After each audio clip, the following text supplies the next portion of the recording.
What is happening? Welcome to another pitcher video breakdown. My name is Nick Pollack, founder at Pitcher List, and today we're going to talk about Charlie Morton. Charlie Morton had a fantastic start yesterday against the Cardinals, really rebounding from that terrible outing against the Marlins, and we're going to go into what made him tick yesterday.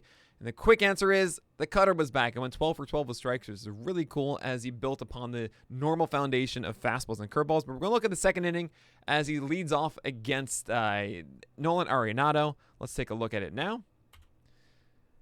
So it looks like he's going to start away with a fastball. Gets there at 95. It's just not what Arenado was looking for. Kind of hittable. And if Arenado is more aggressive, there might be something to profit from him there. But now ahead 0-1, generally you'll see a curveball here or a cutter from Morton. And there you go. You get front door curveball. And now not an ideal situation. And if Arenado's really sitting on this, he can take it for a drive. But this flew out to left field. I will say this pitch, you really don't see it. You really don't see front door curveballs. And if you do notice, you know, I like back in like high school and college and times, you can get away with front door curveballs because a lot of batters will give up on it. But a guy like Arenado won't. And as this comes in, he's recognizing that it is and just kind of misses this one. There's a lot of opportunity for this to get crushed in the majors, and you just don't see guys do it because it's a bit of a hanger a lot of the time.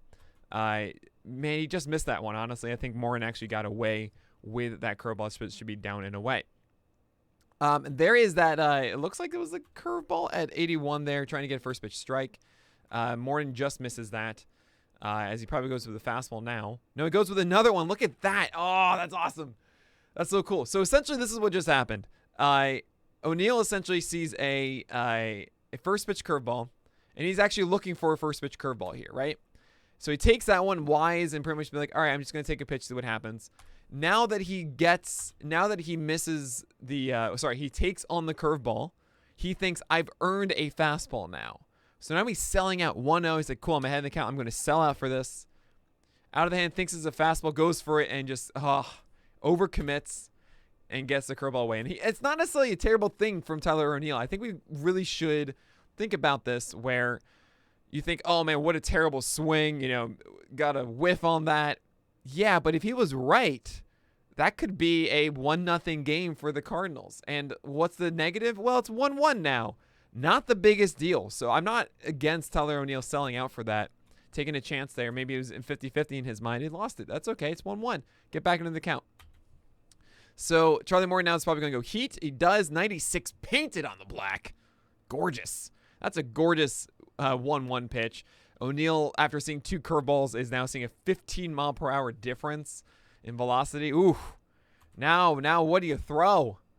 I mean, if you're Morton, I would imagine you throw two curveballs in a row. You're probably going to have O'Neill take the first one because he's going to be expecting it. Then you throw the second one, and you get a repetition of the 1-0 to 1-1. Let's see what they go with here. So there is a curveball. Oh, okay. So that one was in the zone. O'Neill, wisely looking for the curveball, got one in the zone and fouled it off. Good on him. Now that he just fouled it off, I'd say go out of the zone more as he was. That's what he was trying to do on the previous one. Let's see what he does. He looks like he's going to get high heat. Too high. 97, though. It's pretty cool to see that from Charlie Morton. 2-2, throw the curveball. He'll whiff. There it is, and he chases it beautiful. This is what the 1-2 pitch was trying to be. Would have gotten the whiff maybe on O'Neill. I don't know. But now in 2-2, maybe O'Neill was thinking he might go back to that fastball because he doesn't want to get to 3-2. Nope, O'Neill sitting heater, misses, and there you go. So he guessed poorly twice. The one pitch where he should have gotten it right was 1-1. Didn't capitalize on that, and that's what it kind of comes down to as a hitter. You got to figure out the right pitches, the right spots, take advantage of those. Not necessarily mistakes, but you got to take advantage of when you have the hittable pitches. So now 2 outs here, Yadier Molina. I imagine you can throw a cutter in here for a strike. And that's what he does. 88 miles per hour. Ooh, look at that. I mean, not even a good cutter, honestly. Not a ton of movement. But Yadier Molina was being a little bit passive. And the fact that you want to throw a cutter here instead of a fastball is two things. One, if you're going to sit one thing as Molina, it's going to be a heater that you can crush. 2 is now that you throw the 88 mile per hour cutter, you actually open the door for, well, he hasn't seen my fastball in this at bat, and he hasn't seen my curveball in this at bat. And now I have in his mind, maybe he's going to throw me another cutter instead. So throwing that first pitch and getting that strike, that's a huge, huge offering for Morton and changes the entire at bat. 0-1 now. I mean, that curveball's looking great. I would throw that. Noah throws a fastball and up at 96. Love it. Love this location. Molina thinks, oh, this is the pitch I'm going to get to hit. Tries to go through it and misses completely. That's a really nice 0-1 pitch. Now you can do whatever you want. You can go back to that. I would go a little bit higher, though. If it's in the zone, I think Molina might be able to catch up to it. But I would try to maybe elevate one more. The problem, if you do elevate, is that it does dictate that you're likely going to go secondary pitch next. But if you throw a secondary pitch now, let's say you miss with it, it's out of the zone. Molina doesn't know if you're going to go back to a fastball or another breaker. So let's see what they do. They go the fastball up, and all right, there you go. It doesn't matter.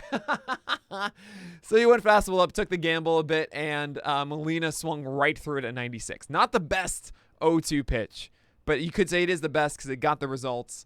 Wonderful stuff there from Morton, and that kind of showcases the skill set here, right? That cutter at 88 allowed Morton to throw 2 pitches above 95 and make them look even better because of that first pitch, 88 miles per hour. That kind of now puts Molina now on his heels the rest of that bat.